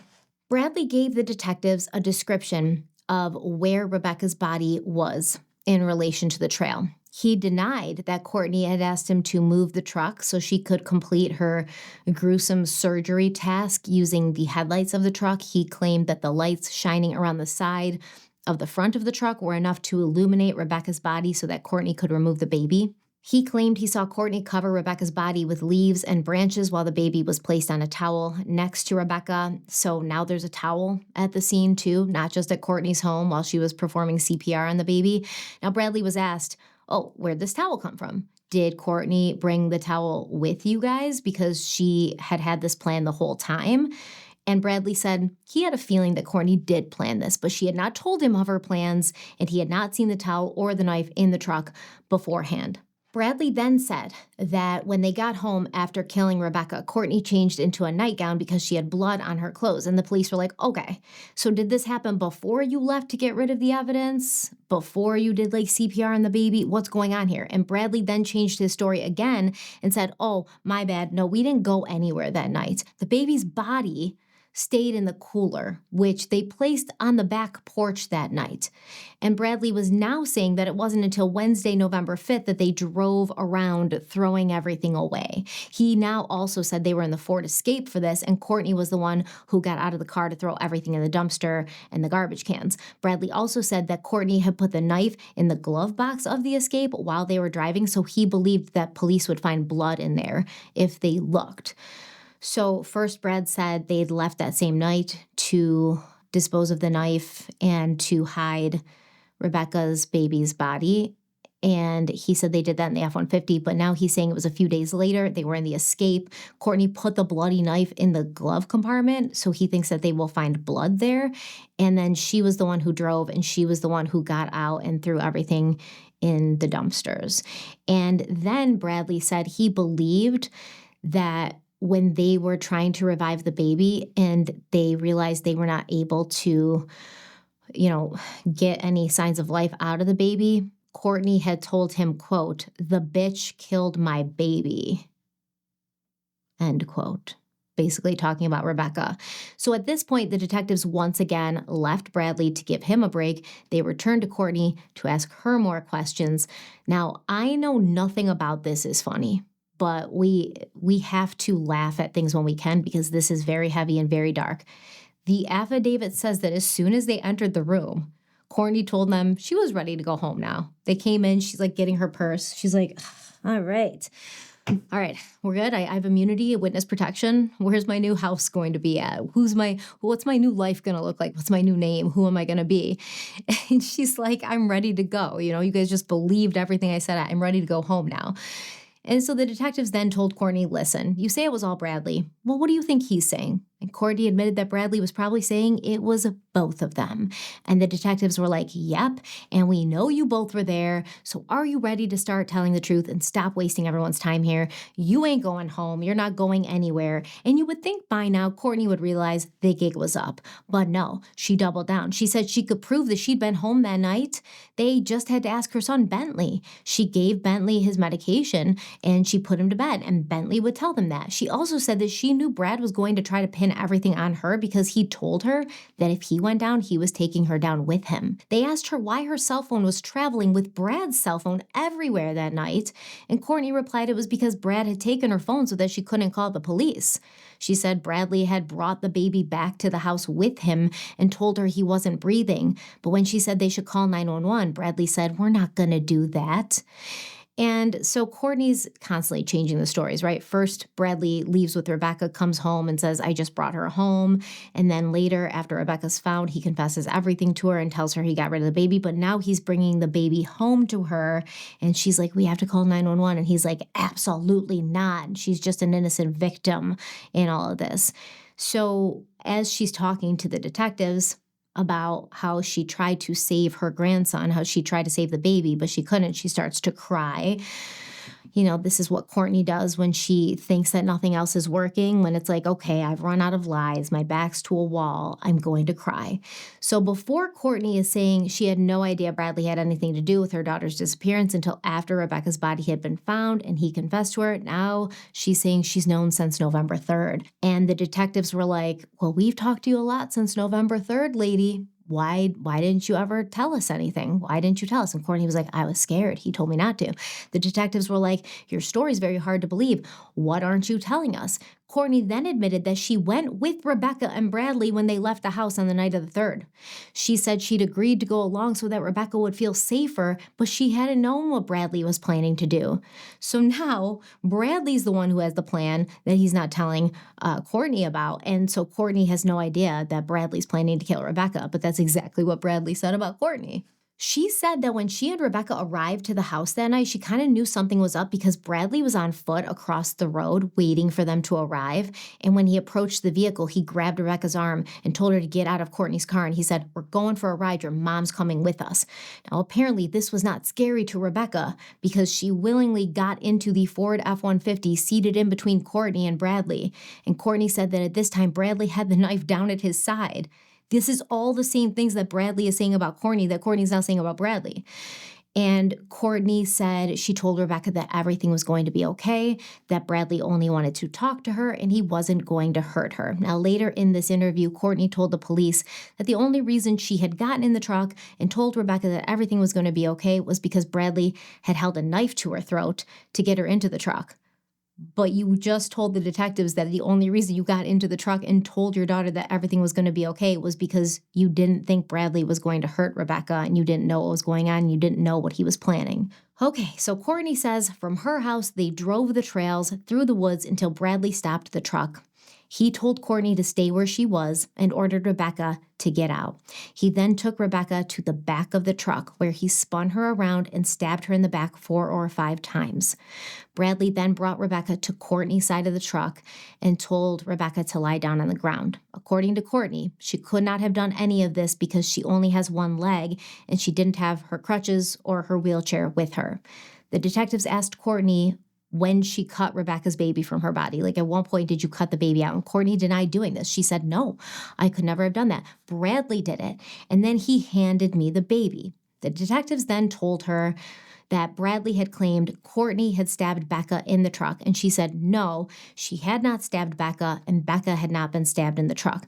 So then why was there blood in the truck, Courtney? Because both Courtney and Bradley mentioned that the dashboard had been cleaned off and that there was splattered blood on the dashboard. Well, according to Courtney, the blood in the truck was from the knife used to stab Becca. She's going to change her story, though, so don't worry if that doesn't add up and make sense, because later she's going to claim that the blood in the truck came from the baby's umbilical cord, which sprayed blood all over. So eventually, Courtney admitted, okay, I was the one. to cut the baby out of my daughter. Apparently, the lack of crutches or a wheelchair did not hinder her efforts to do this. She said, though, she only did this in an attempt to save her grandson's life so that she could take him to his father, Rich, right? Bradley's crazy. He's out of his mind. He's stabbing and killing Rebecca. And so all Courtney can do is see if she can save the baby so she can bring the baby to his father, Rich, and do her good deed for the day. And the detectives asked her, why hadn't she told anyone about this? If she hadn't planned it and she didn't want it to happen, why didn't you go to law enforcement or tell someone? And Courtney claimed she had been unable to get away from Bradley, her husband, since this all went down. And the police then pointed out to her, listen, don't you remember when you were here with us on Monday for your interview, but Bradley, he was in a different area for his lie detector test and his interview. He was at a completely different police station. You were in two separate places. They were like, if your plan was never to kill your daughter, if you didn't want her to die, and the most you could do was try and save her baby, and you tried to save her baby so you could bring it to Rich, but then you couldn't do that either, why didn't you tell us on Monday when Bradley was in Grayling and you were here with me? Why didn't you tell us? And she didn't have a response to that, or I don't know what her response to that was if she had it. It was not in the affidavit. So she probably didn't have one because she's full of shit. She's absolutely full of shit. So Courtney now admits to getting out of the truck, the Ford F-150, and using the disposable scalpel from her bedroom to cut into her dying daughter to steal her baby. Not to steal, to save the baby. I'm sorry. Courtney told the detectives that when she did this, Bradley was holding a knife to her throat and Rebecca was still conscious. She said she told Rebecca, quote, lay back, your baby is going to die, end quote. Comforting words from your mother in your last moments. Courtney then said she looked around the truck, and that's when she saw the scalpel. And you can tell that the person writing this report thinks and knows that Courtney is absolutely full of shit because they put the word looked in quotations. Like, Courtney had no idea the scalpel was in the truck. It was just lucky it was there at the time that surgery needed to be done. And she was just looking around for something to use, and there was the scalpel. Like, light shined on it. She hadn't brought it with her for this exact purpose or anything. Courtney said that she started the incision along Rebecca's belly, and Bradley, who was supervising while holding a knife to her throat, he told her to cut downward because it would be easier. According to Courtney, Bradley had looked up how to perform a C-section a few months prior, and at that time they were talking about it, and she asked why he was looking it up, and he told her that he was planning to cut Rebecca's baby out of her while he made Rich watch. Now, Courtney claims she just brushed this comment off because it's not ridiculously alarming or anything. That's not like the craziest, most disturbing thing that somebody could say to you about your child or anything. She just brushed it off. She's like, Bradley, what a card. He's always saying the strangest things. While Courtney was making the cuts, she claims that Rebecca was awake and talking to her. Now, Courtney said that Rebecca was telling her to hurry up. And she kept asking if her son was out yet. And when Courtney told Rebecca that he was finally out, she claims Becca told her to save him. I don't know if I believe this. Do I believe that Rebecca was conscious and awake when this was happening? Yes. Do I think that Rebecca was like, please, mother, please, save my son. Please do everything you can for him? No. No, I don't. I believe that Rebecca was probably cursing her mother out and cursing her to hell, basically, because there's no way that Rebecca was like, oh, the Courtney Bartholomew is the person who's going to save my child. And even after all she's done to me my whole life, and now working with her husband, her dirtbag, scumbag husband, to take my life and steal my baby, I'm going to beg her to save my son.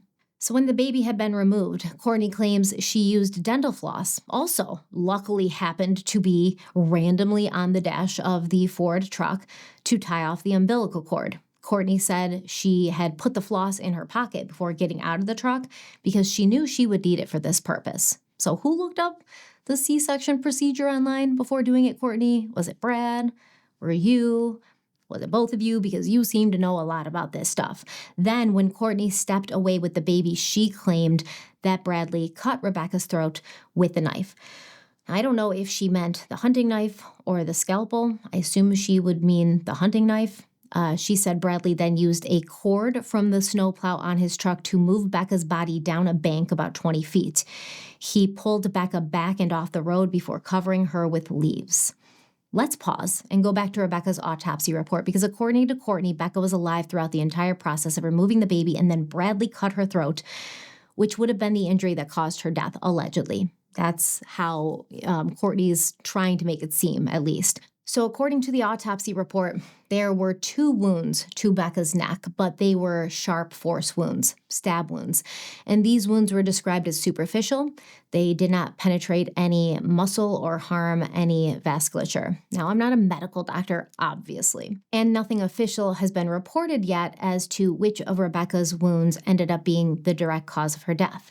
But we can use logic to speculate. Although most of the wounds to Rebecca's torso were contained in soft tissue, one to the right side of her back penetrated her lung, causing a large pneumothorax, which means the lung was collapsed. And then there was the abdominal incisions, which severed the abdominal wall and caused massive internal and external hemorrhage. This would cause a pregnant woman to bleed to death within minutes. I believe that Rebecca was alive when the fetal removal began. It's likely she was based on the lack of immediate fatal injuries elsewhere. If the incision to her stomach hadn't happened and she was left in the woods without medical intervention, her other wounds probably would have eventually led to her death. But in this situation, and with things being as they are, it is my belief that the removal of that baby is what directly led to Rebecca Park's death. Courtney told the detectives that she personally had never stabbed her daughter. All she had tried to do was save her grandson. And the police asked her if she'd even tried to save Rebecca, and Courtney replied that she couldn't. I couldn't save her. Her injuries were too bad. And then they asked Courtney if she thought that Rebecca could have survived the 2 incisions that Courtney had made to remove the baby. And Courtney admitted that she probably could not have survived that. Courtney blamed Bradley for everything. He had killed Becca. He'd been the one to put all the evidence in the dumpsters. It was his idea to leave behind the PayPal card associated with Kimberly Park, and he'd placed these items after Kimberly went on social media claiming that Courtney and Brad were responsible for killing Rebecca. Remember, Courtney had said that Bradley left in her Ford Escape for 20 minutes the day before Rebecca's body was found. Well, she says that is when he went to plant the evidence. I would assume the PayPal card, and also there's reports that a disposable scalpel was found near Rebecca's body as well. Now, Courtney was asked if there was any other information that she had not provided yet that she thought the detectives should know, and then she pops out with this claim, because she's not done yet. She said Rebecca's baby was actually fathered by Bradley. He had told her this, and the police are like, ugh, but you told us that Bradley and Becca didn't like each other. And she replied, yes, they do.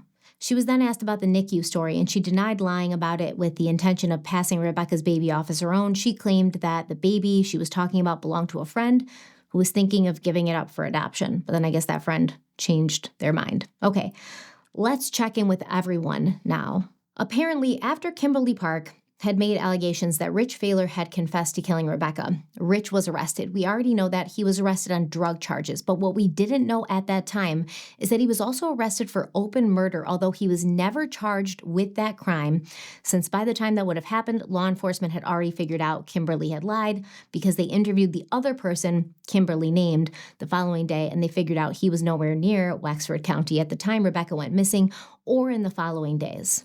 Rich was then charged with 2 counts of delivery and manufacture of a controlled substance and for being a habitual offender. His bond was eventually lowered to $500K. He was released on December 3rd, but I did read that Rich does face life in prison for his crimes, though, if he's found guilty and if that's the sentencing, because he does have such an extensive criminal history. Kimberly Park was also released on December 3rd. Courtney and Bradley Bartholomew were arraigned on December 2nd, and both were hit with the charges I already told you about. Bradley also had a habitual offender 4th offense notice added to his charges. To be fair, both Bradley and Courtney have pretty extensive criminal histories, but let's start with 47-year-old Brad. In 1997, receiving and concealing $100 or less. That's not too bad. In 2000, non-sufficient fund check over $100. Not too bad. That same year, driving while license was suspended. All right, we've all done that, right? 2001, forgery. 2002, receiving and concealing $200 to $1,000. Oh, we're escalating. 2005, malicious destruction of property. 2005, DWLS, which means driving while license is suspended. In 2006, Bradley received 3 DWLS charges. He got another one in 2008, another 2 in 2010. He couldn't get his license fixed in 5 years? Like, I get it once is a mistake. All of these times, that's a pattern. You suck. Also in 2010, larceny. In 2011, criminal sexual conduct in the 3rd degree with a person between the ages of 13 and 15. That is a felony. And it means that some form of penetration happened, which is why it's in the 3rd degree. Still in 2011, we have larceny and then attempted larceny and then 3 more DWLs. In 2014, he was charged with failure to comply with sex offender registry requirements. Basically, he wasn't reporting. He wasn't reporting into his caseworker like he's supposed to. And then in 2016, he was charged with possession of CSAM, which stands for Child blank abuse material. So in 2017, he was charged for failure to comply with sex offender registry requirements. Again, in 2021, operating a motor vehicle without a license. That same year, he was charged with having an expired license. And in 2024, he was again charged with failure to comply with sex offender registry requirements. At what point do we let these sex offenders continue to not comply with the conditions of their release and we throw them back behind bars forever? At what point?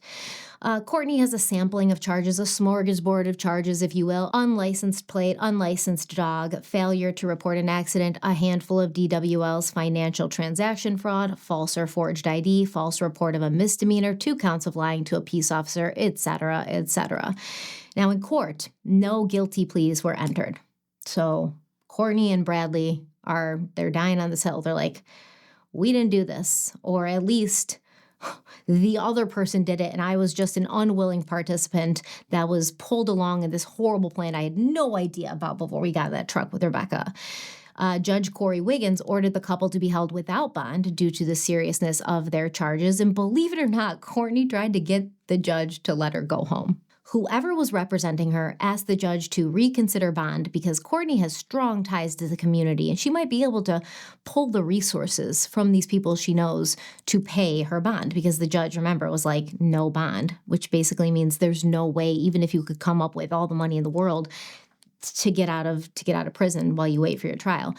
So the lawyer also said, listen, Courtney has medical conditions. She's got various medical appointments coming up which require CAT scans and other important things that I'm not going to talk about to give her privacy. She also has a minor child that she's the primary caregiver of, and she would like to get home to him so she can take care of him and her other obligations. The lawyer was like, I really want you to consider as many non-monetary bond conditions as possible.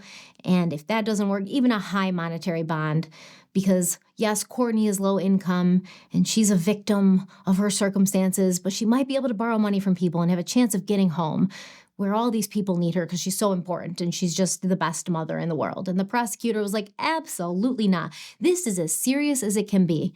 And Courtney's a huge flight risk. And the judge agreed. And that is where we are now. But there are pending court dates coming up, and I'm sure we'll know more as the next couple of weeks pass. I'm actually going to look up right now and see if anything new has popped up in the last few days. So basically it says what's new. This just came out yesterday. Court cases in Rebecca Park murder investigation face delays and rescheduling. Kimberly Park, charged with lying to the police and tampering with evidence, had her probable cause hearing moved from its original date to December 23rd. Meanwhile, Courtney and Brad Bartholomew, facing murder and torture charges, remain in the discovery phase, which is expected to conclude in early January. Richard Failer, charged with drug offenses, was bound over to circuit court last week and is scheduled for a pretrial on January 9th. So yeah, they're basically just saying that this is going to be a pretty long road for everybody before we know anything, because at this point, Courtney and Brad, everything's still in the discovery phase. We probably won't hear much about that for a while. So yeah, that's pretty much the only new thing coming out, and it's not much. But the question I'm going to have now, and so many others have, is obviously Courtney and Brad did this. But why did they do this? Did Courtney really believe that she could tell some weird story about giving birth to a son like 20 something weeks early and then appear with a baby after her pregnant daughter went missing and no one would bat an eye? Like, why would Bradley Bartholomew help Courtney in a plot like this that was clearly not thought out and clearly did not have a happy ending for anyone? And why, when these two knuckleheads knew exactly what they had done to Becca, would they regularly go online to make fools of themselves, to contradict themselves, and to show the world exactly just how emotionally volatile, dysfunctional, and capable of violence they were? Now, we can say that maybe Courtney is mentally ill and she lived in this delusional world where she wanted a baby so badly that she convinced herself this was possible, but how could she have roped Bradley into this?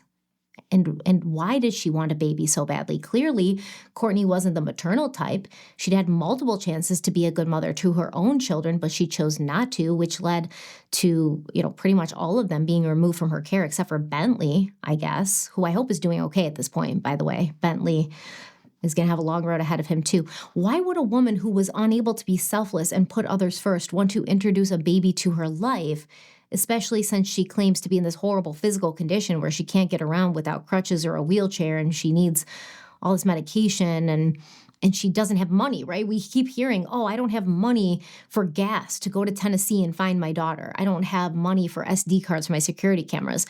How would she be able to actually provide care to a child, financially or physically? Now, Courtney has admitted to past drug use in her life, but it's probable the drug use continued. So maybe that contributed to her lack of self-awareness and her really, really faint grip on reality to think that she could get away with what she did and prance around YouTube playing the grieving mother and pointing fingers at everyone and anyone else. Did Courtney and Bradley want the baby for other purposes? Not to raise, but to exploit? I think of Bradley's charges, especially the possession of CSAM, and I consider that there are people out there who deal in these sorts of things. There is the existence of CSAM markets where these people buy and sell and swap and trade certain pictures of certain things. Now, Courtney was talking about her daughter Kimberly being on the dark web. Well, maybe this was her projecting and showing us that she has knowledge that such a place exists and what kinds of things happen there, what kind of things are bought and sold there. I can't understand. Like, there's no reality or situation in this world where both Bradley and Courtney were not equally invested in this, because you don't plan a horrific act like this and then just take someone with you to do the horrific act in front of them while they're like, no, stop, this is wrong. Because that person's not going to be loyal to you. That person doesn't have anything to lose. They didn't help you plan this. They didn't help you do it. Now they can just go right to the police, which Bradley or Courtney would have done had their stories about being pulled along into this plan while not knowing there was a plan been true. One of them would have gone to the police if that was true.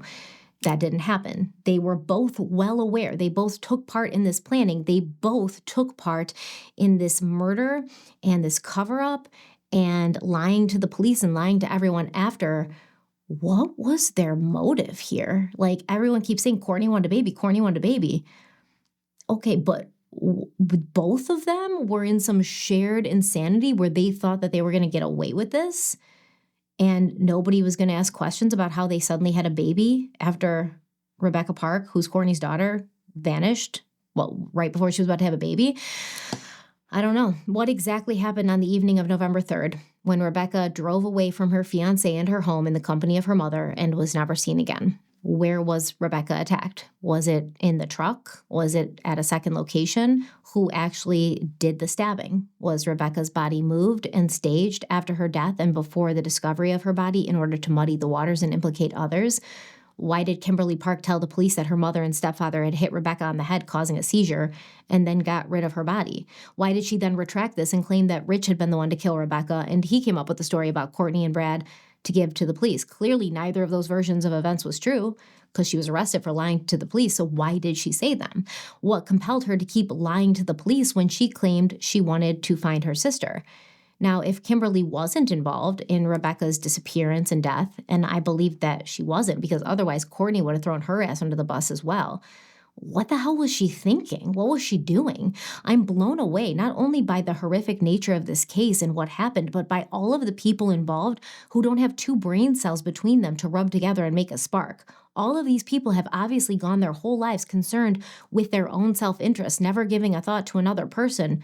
But even being so focused on themselves, they still couldn't manage to avoid implicating themselves at every turn with every move they made.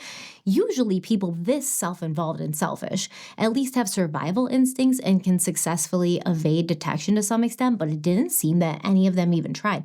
What was Kimberly doing? What was her part in this? If she was so close to her sister and loved her sister so much, why was she sleeping with her sister's fiancé and baby daddy? What's going on here?